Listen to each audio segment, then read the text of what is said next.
The museum like this. Hope you have a good time. The upstairs museum will be open till 3. If you didn't get a chance to really look at everything you want to look at, you can look at it during the lunch or after the second program, which will be at Peach Orchard Road program starting around 1:30. We invited all the downtown restaurants to prepare a special menu or let us know what they were doing, and one of the downtown restaurants put together a very special menu for us. It's posted on the doors and outside. DeFabio's, located over on Center Street, right next to Main Street, is very excited about having everybody come over there, and we certainly want to thank them for what they've done and joining us in trying to get people downtown. So, Charlie, you ready? I don't know how much they're expecting. I'll do the best I can, lady. Hope so. We're really thrilled that Hopkins County historian and historical society member Carl Veazey is going to give the program, and ask him some questions at the end. Let's test him. No question. Just make yourself at home. If you need to get up and use the bathroom, anything, go ahead and do that. If you want to offend Carl at all. So we're all free flowing here. But if your cell phone happens to ring, and I'm sure somebody will, tell whoever calls that next time it rings, I was in Big Harp after. I'm out of here on that.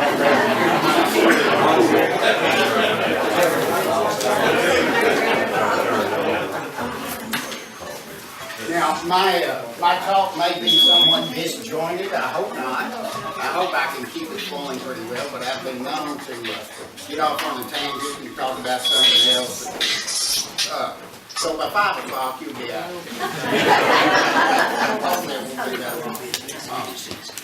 At all. I've always, since I was a little boy, been interested in history. My father and mother too, but mostly my father put that in my brother and I. And I've just been that way ever since. You know, I heard about the Harpes and got interested in them probably maybe in the 7th and 8th grade, what we now call middle school, but they didn't call it that when I was in it. And, you know, terror and the head on the stick and all this. And the guy going over a cave-in rock naked on a horse, landing on a rock. Man, isn't that something? And that kind of got me used to oral history because all those stories were told. We've all heard oral history come down. And you know, you might not think about it, and I just made this up this morning. You can't see mine, but I've got a little axe hanging right there on my hip. And every now and then I like to grind it. We've all got a little axe hanging on our hip. We like to grind it because, and what I'm talking about, when you're in a disagreement with somebody, or you're in a discussion with somebody about a particular subject, and you have a disagreement, everybody wants to swing it their way. We've all got an axe to grind about something. Oral history can be true. Sometimes it's not true because somebody's grinding their axe.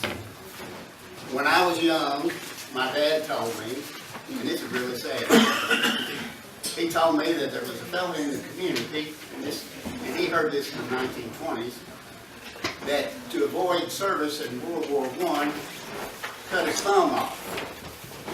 Well, of course, that's the kind of thing you keep quiet about. Don't say anything, but you remember. Well, about a month ago, I read a newspaper, original Madisonville Hustler, from Valentine's Day, 1919, detailing this fellow's service in France in World War I. He was wounded 5 times. One of the wounds cut his thumb off. So that was a false tale that my dad had told me, not because he made it up, because somebody told him that. Somebody with a malicious axe to grind. And because I was able to read that, it also had in there that this fellow had been within 100 yards of another guy I'd heard of who was killed. They brought him home, and this first fellow got his razor and his pocket knife and brought it home to his family. I was able to tell that family about that. They've since found the razor. So I was glad to be able to do that. But that's sad that that story was told by somebody that didn't like the guy for some reason. And that's an example of oral history that wasn't true. I can think of another example. A gentleman many years ago, an elderly gentleman, told me that when he was a boy, when he was young, he went to the Hopkins County Fair and he saw Frank James, Jesse's brother, start a horse race with a pistol. I thought, man, that's a neat story. But I thought, well, might be true, might not. Well, I got to reading a little bit about the James boys, what happened to them. Of course, Jesse got shot in 1882, dead. But Frank, after a prison term, spent the last years of his life going around the state and county fairs, starting horse races with a pistol. So I believe this fellow. Now, if I would search whether I will or not, I don't know. But probably in the Hustler, Madisonville paper, in the years between 1900 and 1916, when Frank James died, fine September, when they were having the fair then out here by Jimmy Day's house, that's where the fairground was. I'll bet on a particular night, in a particular year, they advertised Frank James tonight. So I believe that gentleman. And Elliot Corn, this is my personal historical gift to you. The man who told me that was Charlie Lee, your great grandfather. And I believe he saw Frank James fire that pistol. So there's good oral history and there's bad oral history. Okay, who's taking over now? That's all I know. As I say, when I hear about the Harpes and read these little articles and things handed down, man, that's really neat. Then but you know, when you're trying to figure something out, oral history is really good. A lot of times it's true, but a lot of times you find those little axes in there, grinding. Put it one way or the other. So, if you want to really find out things, when you talk about the past, it's not like a math problem or a science, hard science. It's kind of a inference to the best explanation. You have to take all the theories, documentation if you can find it, logic, and do the best you can with it. That's why I was tickled to death several years ago to see this picture in a book. Now, a lot of us, if we've already got our tombstone, tell them what to put on there. But this lady, my name was, she wrote it herself. Esther Love, daughter of William and Nancy Calhoun of Abbeville, South Carolina.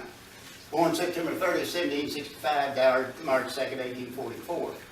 And this is a wonderful part for a heart nut like me. My husband, William Love, was killed by the Harpes, August 1799. Now that's primary evidence, because it was her husband. He put it on the stone. Over close to Marion, the oldest Cumberland Presbyterian church in the state of Kentucky, is Piney Fork. Founded in 1812. At the back of the oldest part of their cemetery is this stuff. Okay? It came from Crittenden, Kent. I already knew from reading the stories that after the Harpes did all their stuff in Tennessee and across Kentucky and Cave in Rock and so forth, the part that I was really interested in is that they came into our area of the country.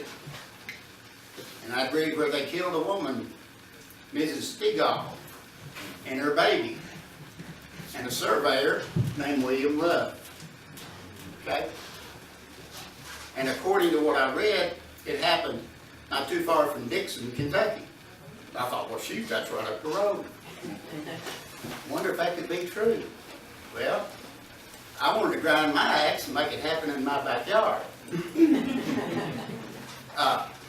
Just about things like that, the way people grind their axes.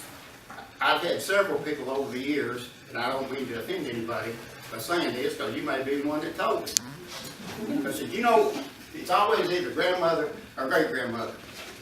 You know, my grandmother was a Cherokee Indian, or my great-grandmother was a Cherokee Indian. It's never Navajo, Iroquois, you know, Algonquin, it's never that. It's always a Cherokee. I figure the best thing you could ever do is if your great-grandmother was a Cherokee Indian, that was Jesse James's girlfriend. You'd be really top notch. So far, I have not had anybody tell me, you know, my granddaddy was a horse thief. I'm waiting for that, but I've never heard it. Because we all grind our axe in different ways. So it's difficult to trace oral history and be sure that you've got it right, or at least as close to right as you can get. That's why this is so important. I better get my notes, see where I am. I'm about to start talking about Lon's Pennington or something.